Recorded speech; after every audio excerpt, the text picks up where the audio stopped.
Hi all. Accounts आणि बुककीपिंगचे आपण basic concept बघतोय. ते आपण कॉमर्सच्या टेक्स्टबुक मधून बघतोय. 11वी कॉमर्सच्या टेक्स्टबुक मधून. जर तुम्ही नुकतेच 11वीला गेला असताल तर तुमच्यासाठी या युजफुल आहे. प्लस तुम्ही जर का 12वीला गेला असताल आणि तुम्हाला 11वीच्या सगळ्या कन्सेप्ट रिवाइज करायच्या असतील, अकाउंट्स फायनान्स मध्ये करिअर करायचं असेल पुढे, तर तुमच्यासाठी नक्कीच या फायद्याच्या आहेत.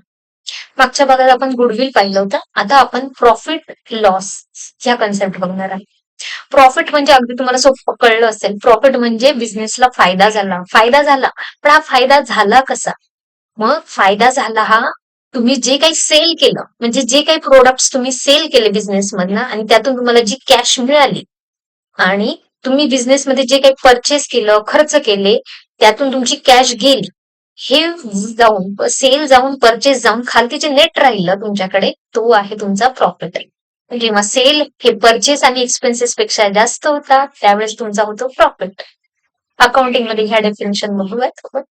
Profit when the selling price of a goods is more than the cost price that it is a profit. Profit increases the capital of a business. If goods are sold for 50,000 and all expenses during the period amounted to rupees 30,000, then the profit is rupees 20,000. म्हणजे काय झालं तर तुम्ही sale केला 50,000चा, नंतर purchase केला होता किंवा खर्च केले एक्सपेन्सेस केले होते 30,000चे आणि खालती काय राहिलं 20,000. हा जो प्रॉफिट राहिला 20,000, जर तुम्ही सोल प्रोप्रायटर असताल किंवा पार्टनरशिप फर्म असेल, कंपनी असेल, तर हा जो 20,000 प्रॉफिट राहिलेला असतो हा तुमच्या डायरेक्टली कॅपिटलमध्ये ऍड होतो. म्हणजे कॅपिटलमध्ये तो ऍड केला जातो, जेणेकरून तुमचं कॅपिटल हे इन्क्रीज होईल.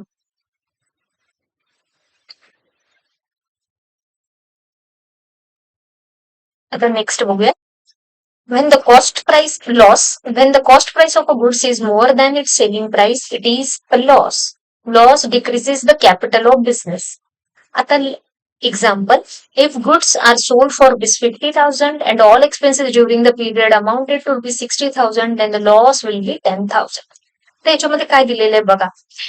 एक्झॅक्टली अपोजिट प्रॉफिटच्या आहे तुमचा लॉस. जेव्हा तुमची कॉस्ट प्राइस, गुड्सची कॉस्ट प्राइस म्हणजे जो तुम्ही सेल केलेला आहे त्याची प्राइस ही तुम्ही जो सेल के सॉरी म्हणजे काय, तुमची गुड्सची कॉस्ट प्राइस म्हणजे परचेस प्राइस ही तुमच्या सेल प्राइस पेक्षा जास्त आहे. म्हणजे तुमची कॉस्ट, परचेसची कॉस्ट, त्याच्याशी लागणारे रिलेटेड एक्सपेन्सेस हे तुमच्या सेल प्राइस पेक्षा जास्त आहे, तेव्हा तुम्हाला होतो लॉस.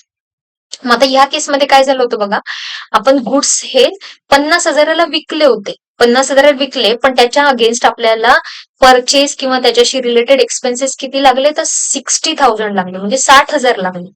म्हणजे तुम्हाला 50 वजा 60,000 खालती 10,000 रुपये तुम्हाला झाला तो लॉस झाला. आता हा जो लॉस असतो ना, हा लॉस सुद्धा प्रॉफिट प्रमाणे तुमच्या कॅपिटल अकाउंटला हा ऍड होतो. त्यामुळे काय होतं, तुमचा कॅपिटल अकाउंटचा बॅलन्स हा कमी होतो. म्हणजे थोडक्यात तुमच्या लायबिलिटीज या कमी होतील. नेक्स्ट आहे इन्कम.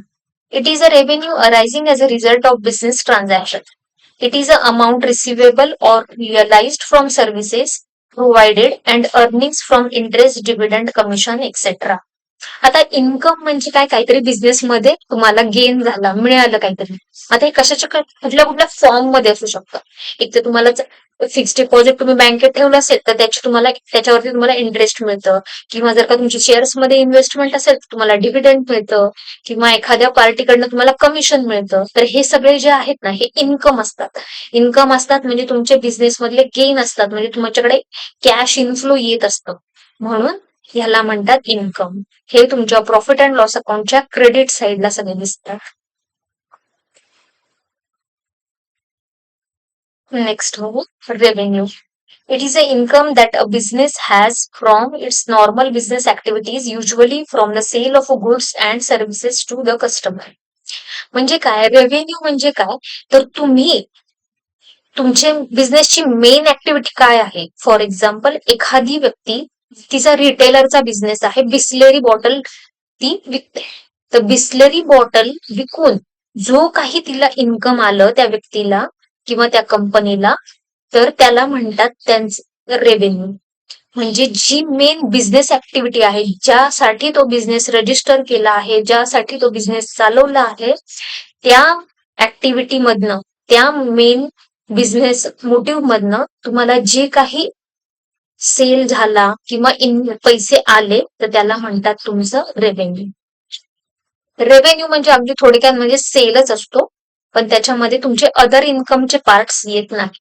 म्हणजे मेन सेल करून जर तुम्हाला अर्निंग जनरेट होतात, पैसे येतात, त्याला म्हणतात तुमचा रेव्हेन्यू. इन्कम आणि रेव्हेन्यू मध्ये अगदी छोटासा डिफरन्स आहे. इन्कम मध्ये तुमचा इंटरेस्ट, डिव्हिडंड, कमिशन ह्या ज्या इन्कमच्या गोष्टी आहेत ना, अर्निंगच्या गोष्टी ह्या सुद्धा होतात. पण रेव्हेन्यू मध्ये ह्या ज्या इनडायरेक्टली तुमच्या बिझनेसमध्ये मिळतात, तुम्हाला पैसे येतात, इंटरेस्ट, डिव्हिडंड, कमिशन, हे तुमच्या रेव्हेन्यू मध्ये ऍड होत नाही.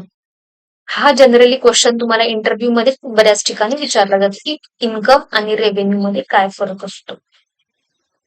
किंवा जर तुम्ही स्वतः अकाउंटिंग करत असाल तर तिथे सुद्धा तुमच्या लक्षात यायला पाहिजे इन्कम आणि रेव्हेन्यू.